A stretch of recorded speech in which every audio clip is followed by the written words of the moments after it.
एक महिला भक्त वृंदावन से बिहारी जी लेकर अपने घर आई और तभी बाहर से गोलू घर के अंदर आया और माँ से पूछता है कि माँ, ये कौन है? तो मैया ने बोला, ये भगवान हैं और ये ही हमारे मालिक हैं। अब तो घर में जब भी कोई नई चीज बनती तो सबसे पहले बिहारी जी को भोग लगता। पहले यह सब चीजें गोलू को सबसे पहले मिलती थीं। इससे गोलू बहुत चिढ़ने लगा और मन ही मन ठाकुर जी को कोसने लगा। एक दिन गोलू की माँ काम पर जाते समय बोली, गोलू, यमुना जी से मटके में जल भर कर लाना। जब गोलू पानी भरने के लिए जाने लगा तो जाते जाते बिहारी जी को कहने लगा, खाने के लिए तो सबसे पहले तैयार रहते हो, लेकिन काम तो मुझे ही करना पड़ता है। अगर यहाँ रहना है तो काम करो। कहकर गोलू यमुना जी से जल भरने के लिए चल पड़ा। गोलू जब यमुना जी में जल भरने लगा तो उसने देखा कि यमुना जी के अंदर बिहारी जी विराजमान हैं और कह रहे हैं, ला गोलू, घड़ा हम भर देते हैं।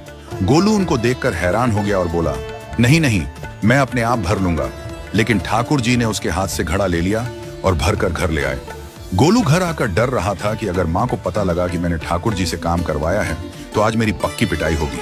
माँ ने घर आकर बिहारी जी को गीले कपड़ों में देखा तो एकदम से हैरान हो गई और कहने लगी कि गोलू, ये जरूर तेरी शरारत है, जरूर तूने ही इन पर जल डाला है। गोलू ने अपनी माँ को समझाने का बहुत प्रयास किया, लेकिन माँ ने उसको डांट कर चुप करा दिया और ठाकुर जी के भीगे हुए वस्त्रों को बदलने लगी। अगले दिन जब माँ ने गोलू को अनाज पिसवाने का काम दिया तो बिहारी जी फिर अनाज का कनस्तर ले आए और माँ को ठाकुर जी के वस्त्रों के ऊपर सूखा आटा पड़ा मिला। तो माँ ने फिर गोलू को डांटा कि तुझे पता नहीं कि ये हमारे भगवान हैं और तू भगवान के साथ शरारत करता है। आज तूने फिर इनके ऊपर आटा फेंका है। तो गोलू शपथ लेकर कहने लगा, नहीं माँ, मैंने कोई शरारत नहीं करी है।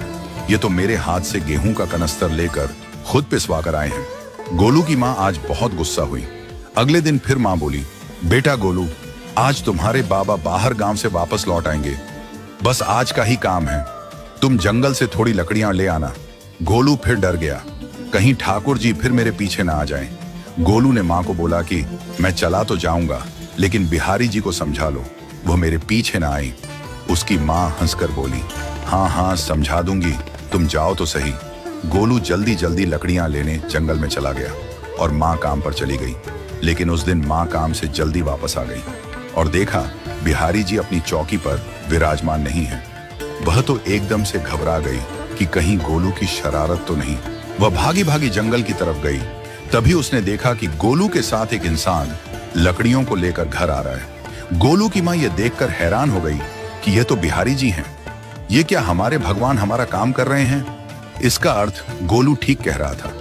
वह जल्दी जल्दी भागकर ठाकुर जी के पास गई और लकड़ियां उनके हाथ से लेते हुए उनके चरणों में गिरकर रोती हुई बोली, हे बिहारी जी, ये आप क्या कर रहे हो?